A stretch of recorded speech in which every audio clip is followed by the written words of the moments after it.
බබාට උදේ කෑමට දුන්නු කෑම රෙසිපියක් ගැන තමයි අරගෙන ආවේ. මම අද උදේ බබාට දුන්නේ කුරක්කන් කැඳ එක.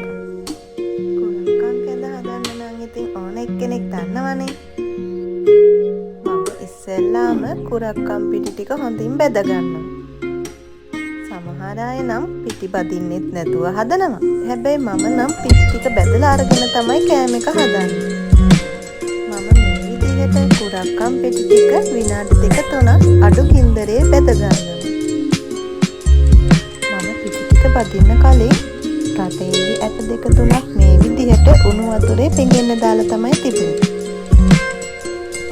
විනාඩි 2-3ක් පිටි ටික බැදුනට පස්සේ මද රස්නේ උණු වතුර වලින් ටිකක් දාලා කැට හිටින්නේ නැති වෙන්න මේක හොඳින් දිය කරගන්න ඕන. අපි මේක අඩු ගින්දරේ තමයි කරන්න ඕන.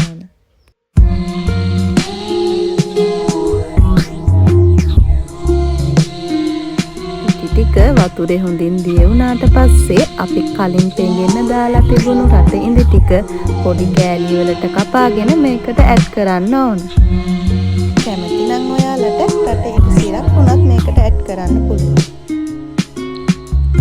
අවුරුද්දට වැඩි බබෙක්ට නම් මේකට ලුණු ටිකක් එකතු කරගන්න පුළුවන්. මගේ බබාට අවුරුද්දට වැඩි නිසා මම ඉතින් ලුණු ටිකකුත් එකතු කරගත්තා.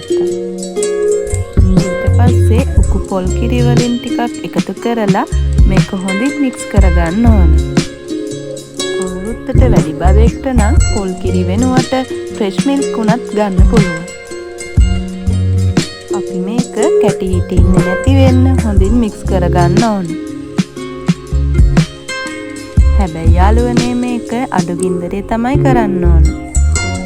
නැත්නම් මේක ඉක්මනින්ම පිච්චෙන්න බලනවා.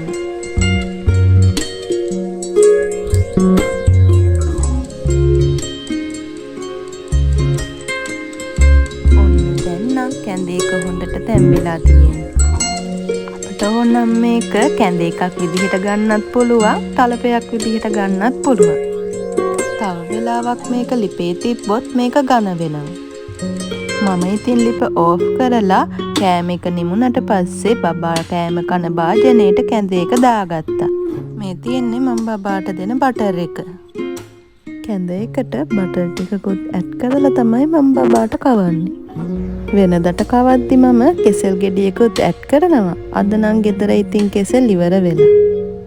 ඔයාලට බබාලට දීලා තියෙන ඕනෑම පළතුරක් මේකට ඇඩ් කරගන්න පුළුවන්. මගේ බබා නම් මේ කෑම එකට හරිම ආසයි. බබාලට විතරක් නෙවෙයි අපිට වුණත් මේ කෑම එක හරිම ගුණයි. ඔයාලත් හදලා පොඩ්ඩොන්ට දීලා බලන්නකෝ. අලුත් වීඩියෝ